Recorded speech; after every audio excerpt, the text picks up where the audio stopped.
Hi guys, magbabalot nga pala tayo ng freebies. Ayan.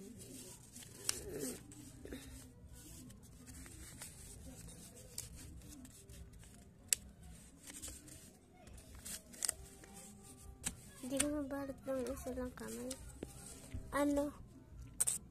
Gagawin ko muna sa sobre. Bye. Yung parang sobre. Yan, nakagawa na tayo. Papasok na natin yan dyan. Yan. Tsaka yan.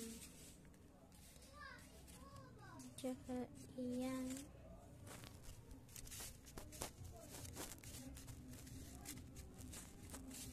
Tsaka itong dalawa.